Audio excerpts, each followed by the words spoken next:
présentation bi ñu jaajëfal ko bu baax moom Abdoulaye Ndiaye ginnaaw bi mu ñëwee wuyu si sunu invitation honorable dañoo bëggoon a dooree waxtaan bi rek ak lu soxal décision bu Cour suprême gis nañ ne ñi nga xamante ñoom ñooy layool Ousmane Sonko ni ki démb demoon nañ foofu noonu ci Cour suprême ginnaaw ab recours en rabat d'arrêt bi nga xamante ni dugaloon nañ ko foofu ci dossier bu ko soxaloon moom ak Mame Mbaye Niang ci affaire de diffamation waral sax ba ñu condamné woon ko ci mu mel ni rek Cour suprême dafa daal di déclarer irrecevable seen requête boobu noonu confirmer la condamnation de Ousmane Sonko ban analyse ngay def ci décision bu Cour suprême. waaw xam nga man damay nit koo xam ne je veux être à cheval sur mes principes Cour suprême ay sénégalais yu am lijaasa jàng ko def un parcours exceptionnel ñoom ñoo fa nekk et li ñu xam ci droit ni ñu ko interpréter man sama xam-xam yeggul foofu et je crois que bu ñu rendre un verdict man je ne peux que me plier et xam ne la tax ñu def ko am nañ ci ay raisons léegi nag que qu'on soit du côté de Mame Mbaye Niang ou bien qu'on soit du côté de Ousmane Sonko interprétation yi mun na wute. Tout à fait. Mais li am solo bu am solo rek y a une décision qui est prise et il faut la prendre ainsi. léegi nag maintenant on dit souvent que tout est fait à une cause. ñeneen ñi di wax ne. comme yéen on vous dit que les faits sont sacrés et le commentaire est libre. Tout à fait. donc dañu mën a conformer ci maxime boobu pour wax ne rek. libre à tout un chacun d'apprécier. mais en tout cas man li ma mën a jàpp mooy. y a une décision de justice qui est prise mënuma weesu lu dul loolu. muy rafetlu ko. bu nekkoon leneen aussi j'aurais la même appréciation. D'accord bu weesoo li nga wax xamante ne nii wax nga ko fii c'est une décision de justice doonut lu ñuy commenter peut-être mais gis nañ Ousmane Sonko démb ci ngoon à travers une vidéo ma ngay wax que ni lépp ay ndigg sërëx la woon ba sax muy rappeler waat li nga xamante ne nii moom la yéen seen mentor muy Macky Sall defoon uniquement pour empêcher ko doon candidat wala mu doon koo xamante ne mën na jiite dara ci biir réew mi. xam nga moom hier dafa agir en tant que politique en tant que responsable d'un parti. D'un parti, tout à fait. Donc bu ñuy analyser c'est sous cet angle-là la ñuy analyser c'est pas le premier ministre qui parle. Parfaitement. Donc il était dans son rôle. Il était dans son rôle, il est politicien, une décision est rendue war na mën a joxe appréciation pour peut-être à l'intention de ses militants et sympathisants. Mais à l'intention aussi d'autres cibles de la société sénégalaise. Parce qu'en politique tu as un plan de communication. li xew na nan laa war a mën a def. Tout à fait. pour semer le doute auprès de certains. nan laa war a mën a def pour ñooñu gën a jàpp ne fa ma taxawoon foofu laa nekk ba léegi. nan laa mën a def ñi nga xam ne xam nañ li xew que ñoom ma semer benn doute auprès de leur comment dirais-je de leurs partisans. Donc il est dans son rôle. Donc est-ce que vous croyez réellement que tey la mu ci ut bu fekkente ni dañuy diligenter waat ces dossiers bu fekkente ni c'est faisable mën na ci am gain de cause wala tey ki nga xam ne moom moo bootu seen parti muy Mame Mbaye Niang leneen mën na ko ci fekk. non xam nga comme nous sommes en politique comme dans le cadre politique lañ doon waxtaane man si j'étais son conseiller je leur déconseille cette démarche-là. Oui, pourquoi? Parce que xam nga le problème que Ousmane Sonko a. c'est que boo ko si dégloo muy wax tu vois que c'est toujours l'opposant qui parle. C'est-à-dire que ñoom dañu migrer vers la station de pouvoir mais malheureusement j'ai l'impression que adapté wuñu à cette nouvelle réalité et loolu moo waral yenn discours yi parce que man si j'étais à sa place wala ma nekk à son conseil sa sortie d'hier sax mënoon na ñàkk. C'était un chef de parti qui parlait. mais sax mënoon na ñàkk. mënoon na ñàkk. mais est-ce que mën na toog noonu rek sans autant mu prononcer wu. tey jii gis nañ ne la question d'éligibilité de Ousmane Sonko se pose avec acuité ñu bari bi décision bi génne ñu ngi naan Ousmane Sonko léegi mënatul a nekk il n'est plus éligible. alors yow en tant que politique en tant que koo xamante ni peut-être parlementaire la xam-xam màcc na ci wàllum question parlementaire jàpp nga ne tey jii éligibilité Ousmane Sonko dafa nekk en jeu. mais loolu il y a des avocats. il a un personnel politique. boo xam ne dans lequel du ñàkk am na des juristes. Il a un pôle communication. Pourquoi ne pas les réunir et adopter une stratégie pour parler aux Sénégalais?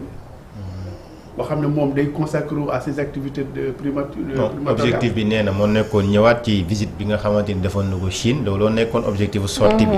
mais xëy na am na actualité boo xamante ni ñëw na mu mujjee ko. vous pensez qu'un chef de gouvernement qui se déplace. aux frais du pays. qui revient. sa première sortie daf ko war a consacrer à une activité politique. pour dire ce qu'il a lu mu jëlee Chine. Ça, c'est une incohérence stratégique notoire. Mais peut-être la façon de faire de la politique, une façon, voilà, la politique autrement. Non, la politique autrement. Il faut faire la part des choses. Dans la Chine, une visite privée là, comme une visite d'État. Mais je crois que ce n'est pas une visite d'État. Damga, tu as parlé au nom du Sénégal. Bonnué fait une conférence au nom du gouvernement et rencontre aux Sénégalais parce que ña nga demaloon Sénégalais yëpp nga demaloon ñi ànd ak yow ñi àndul ak yow ak ñi neutre booy wax fais ça léegi nag tu peux convoquer ton staff politique maanaam le bureau politique de ton parti ngeen waxtaan les questions qui vous concernent tu peux leur faire benn large aperçu de ce qui a été fait en Chine. ñoom par un communiqué il peut faire un communiqué adressé à la presse. bu toogee bi dire il peut sortir parler à ses militants.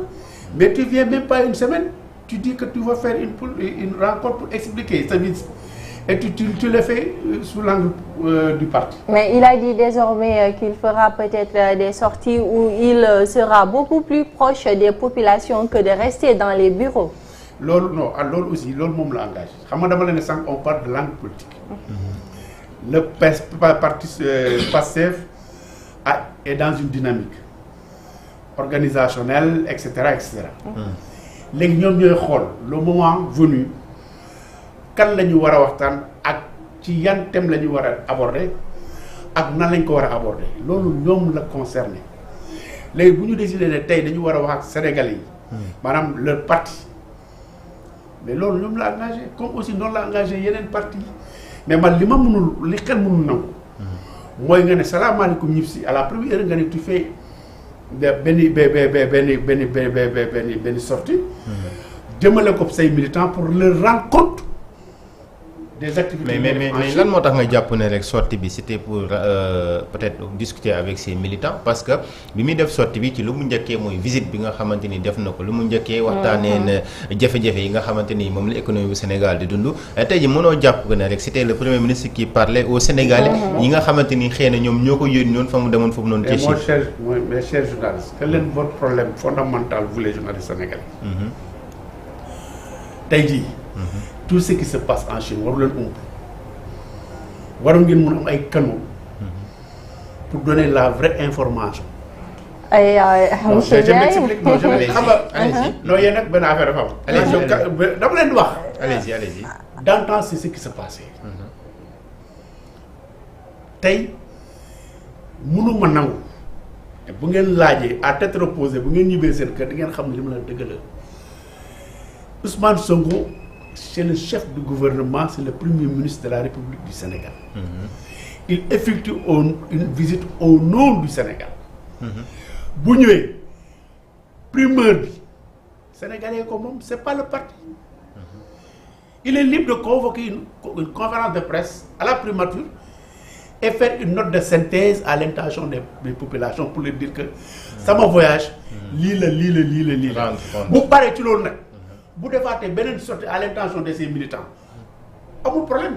alors n'est-ce pas son message a été transmis et que vous dites que ni les journalistes sénégalais suñu problème mooy que alors est-ce que ñun li nga xamante ne nii tey moom mooy woy ci Chine moom moo ñu intéressé est-ce que c'est pas le fait que tey li nga xam ne moom la Ousmane Sonko ñëw rapporté ñu ak li nga xam ne sekk na ko wala contracté na ko tey ak les Chinois. mais yéen d'habitude quand un premier ministre ou bien un président de la République se déplace. Il y a une cohorte de journalistes. muy àndal. évidemment. mais journalistes yooyu du presse d'état bi rek. am na presse privée ñu ci bokk.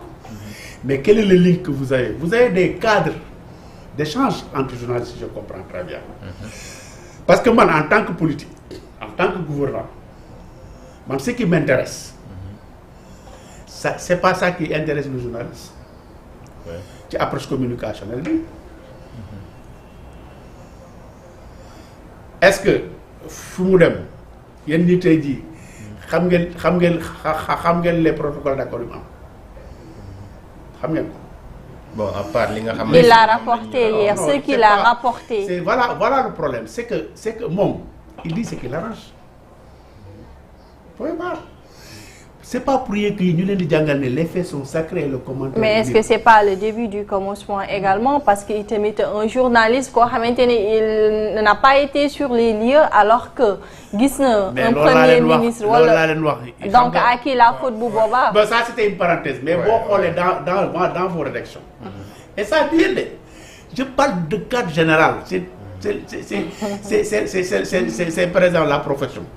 Boo seetee tey journalistes d'investigation, ça tend à disparaître dans vos rédactions. Les journalistes spécialisés, ça tend à disparaître dans vos rédactions. Mais oui, mais pourquoi vous focalisez à longueur de journée sur la politique? Oui, mais vous, c'est la politique qui vous intéresse. C'est la politique qui l'intéresse. Mais c'est ce qui fait l'actualité. Dites-moi, quels sont les organes qui vous parlent de politique, qui vous parlent d'économie, qui vous parlent d'éducation? Il y en a bien sûr. Non, moi, je vais faire un petit reportage sur ça. Je n'ai pas. On ne parle pas de reportage. Vous parlez de rédaction. L'expert vaut mieux que le conseil. Nous sommes au lycée, nous sommes etc. Mais pourquoi nous devons nous 17 ans de télé, 17 ans les politiques nous vous voyez là, comment dirais-je, sujet philo vidéo. Il y a une partie qui si on connaît le journal dans son ensemble, dans son entièreté, il donne accès à l'objet ci cadre humain non. Tay xalé yi tay dinañ ci jëli lu bari. Pour votre réponse. D'accord. Mais c'était un détail. Voilà, c'était une parenthèse. Généralement, je ne devais même pas aborder cette question. Parce qu'à chaque fois qu'on aborde ces questions avec les journalistes, on tire en longueur et c'est ça. Non, xam nga du lu ñuy bañ sax, mais ça fait pas l'objet du débat également. Xam nga tay on a campé le débat sur la visite de Ousmane Sonko li nga xamantene dem na defi ko ci Chine ak li nga xamantene ñëw na rapporter ko. Alors selon vous ban lecture ngeen ci def li nga xamantene wax na ko ci ay jéego yoo xamantene def na ko entre moom ak Chine pour redresser li nga xamantene ni moom mooy le Sénégal. Mais on a amul luñ ci wax dara xam parce pourquoi luñ ci wax dara. Parce que c'est le politicien qui a parlé, c'est le responsable politique qui a parlé. On attend à ce que le chef du gouvernement parle. D'accord. Il faut faire le lien, il faut faire la part des choses. Man tay di admettons tay tu prends un de nos gars, voilà, tu prends un Macky Sall. Actuellement, tout le monde est sur la dette, nous on fait une conférence de presse, on en parle. Mais vous n'avez les autres partis, ça c'est le carré de nos soucis. Ok? Mais un chef de gouvernement qui se déplace aux frais du contribuable, quand il revient, la première chose à faire, s'il a quelque chose à dire aux populations, c'est de rendre compte. Il doit parler en tant que chef de gouvernement. Bon, il est libre tout juste après, parce que les discours différents.